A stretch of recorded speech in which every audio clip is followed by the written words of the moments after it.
big, Tessie. So big, so big. Someone's here for you.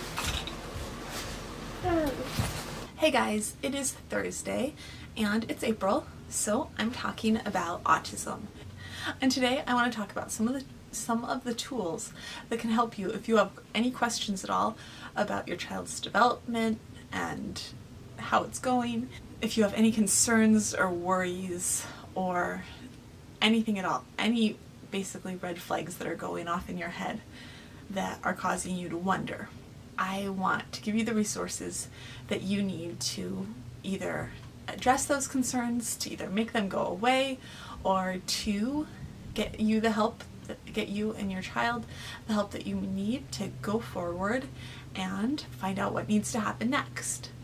One thing that I am really big on is following your instincts as a parent.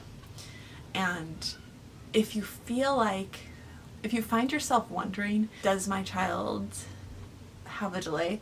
I'm all for erring on the side of caution. If you're worried that your child isn't saying enough words or isn't doing something, if you're worried that it isn't necessarily going to be like Tessie's things, which were not making eye contact. I never once noticed that Maggie wasn't making eye contact before she was diagnosed with autism. And even today, I mean, she makes a lot of eye contact with me because I'm her mom. She doesn't make a lot of eye contact with other people. And now, before I go on, hit subscribe if you haven't already. Hit the bell so that you don't miss anything new. Leave a comment if you have any questions at all about finding resources, questions about concerns that you have, what you should do next, and I will definitely try to get back to you right away and answer those questions. Especially on this post, I will try to get back to you quickly. Although sometimes, a lot of times, I don't get back to the comment section until after bedtime. As I said earlier, I'm a big proponent of parents following their gut. And if you have a question about your child's development, asking or like following up on it. I guess I should say, if you have a question about your child's development, following up on it, and even especially as the kids get to the point where you're starting to have questions about their development, which is also happens to be when the doctor's appointments start to get spaced a little bit more, not waiting 6 months for the next well child check to follow up on it. With James, I think with both James and Patch, I did call their pediatrician's office and make appointments, and both of them did end up needing early intervention. Patch for a speech delay, and James was littler, so he had doctor's appointments all the time when he had his delay and started seeing all his specialists for his gross motor delay, as he had like a huge gross motor delay. I am definitely a big proponent of asking, even when you're worried. Because a lot of times what I see from parents who haven't had a kid with a developmental disability already, those of us who have are sometimes like super hyper vigilant, like I have been with Tessie, but from parents who haven't had a kid with any sort of delay. I'm not even saying a developmental disability, like just any sort of a delay, like a speech delay, are almost afraid to ask because they're almost afraid that their child might need some sort of therapy and are really stressing about what that will mean. And I'm going to tell you what that'll mean. If your child needs therapy, it just means that they need a little bit extra help and that you are helping them get that extra help. And getting that help early and getting that help as soon as you can is probably going to mean that they need less help later on. And so that's why I am like such a big fan of getting therapy, doing early intervention, getting that referral as early as possible so that hopefully you're saving time later on. And I will tell you that the reason I'm so passionate about this is because I did wait with Sadie, and she did have a speech delay. And I mean, we even spoke with somebody who was like, she'll catch up. And I have regrets, and she's 9 and she's in speech and she has a speech delay, and it's been hard for her. And I'm pretty sure that her speech delay is a big part of why she's been bullied. And I have guilt. I have major guilt about not having her in speech. She should have been in speech when she was 18 months old. She should have been in speech when she was 2. She should have been in speech when she was 3. Someone on my blog saw a video once when she was 3 and was like, no, she was 2. She would have been 2 because we lived in Florida, and was like, that child needs to be in speech. And I was outraged. I was, no, she doesn't. She can. I don't know why I was outraged, but I was. And I have guilt. And that's probably why I make videos like this and beg parents, if you have that doubt, if you have that inkling, if you have any sort of question, ask it.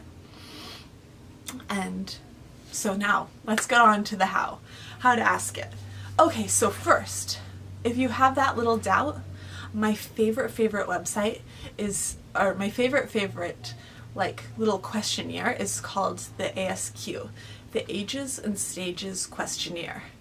And my favorite website for this is asqoregon.com. And again, I'm going to put this link down below, asqoregon.com, the Ages and Stages Questionnaire. I'm not sure how old it goes up to. If it goes above 5 or just up to 5, I think it goes above. I'm not sure how old it goes. I was introduced to it because they use it at our pediatrician's office, and it's like the little test where they ask you all these things. You're supposed to sit down with your kid and see if they can do all these things, and leave a little bit of time to see if your kid might not feel like doing all of them at once. So you might want to do it over a couple days, but basically you try to get your kid to do the things that are on the paper. And maybe they'll do like awesome at gross motor, but maybe they can't do any of the things in their age category for speech. And that's a problem. And so even if they do really well in, like, I can't remember how many areas there are, there's like 5 different areas, say they blow 4 of those areas out of the water, they do everything, and then they can't do anything in one area, or they're going to give you results. They pretty much bomb one area, you are going to want to go and get them help in that one area, because that is pretty much the area that they need early intervention in, or need to at least be evaluated in. So what you do, the reason I like the ASQ Oregon is because you can fill it out and it will actually give you the areas of concern. You can print the whole entire thing out. It'll give you the results. It'll tell you what the areas of concern are, and you can take that into your pediatrician, or we'll talk about what the next step is. But you can take that into whoever you go to next and show it to them and say, like, this is why I'm concerned. And sometimes that can help make it less stressful for you when you're seeking out help for your child. And so that is why I am such a huge fan of that website. The other website that I would send you to is, and I'm going to look it up, I will put the link down below again, but if you Google MCHAT, M-C-H-A-T, the MCHAT is the kind of pre-autism evaluation test that basically raises the red flags for children with autism. And so when I did the MCHAT for Tessie, I think maybe there were like 2 things that Tessie didn't have red flags on. And I had a doctor's appointment with my family medicine doctor, like the day that I filled it out, to go take it to her doctor. And I had it in my purse. And I think we were talking about my stress level. I like pulled it out of my purse and I was like, well, I have this for my 18-month-old. And he was like, and it was seriously like, I can't even remember how many questions there were, like 20, and she had like 18 red flags. I don't know. James had like 5, and his doctor called me to tell me that she was very concerned for 5. Tessie had like, I don't know, 18 or something like that. It was something they didn't even tell me because we already knew she was being sent on. I'd already asked for a referral at that point, and we knew we were getting one. They knew they were going to have it ready for me when we went to the 18-month appointment. So the MCHAT website is another one where I believe you can go on, do it online. It will tell you, like when I did it with Maggie, it was like, you have reason to be concerned. Talk to your child's doctor. It's something like that. And I think you can print that out too and take it to the doctor. And our doctor's office also does it at like every appointment after, I don't know, 12 months or 18 months. But you can fill it out, take it into your doctor, take it in along with ASQ, and be like, I'm concerned. This is why I'm concerned. Can you hear them? They're arguing downstairs loudly. Paul's with them. Oh my goodness. So those are my two favorite websites that I tell parents to go to if they have concerns. The ASQ and the MChat can help, I think, like can help parents articulate what their concerns are, and can also put it in a form that makes it easy for doctors to see. Okay, so the next step, I can't tell you what's the best thing to do in your area.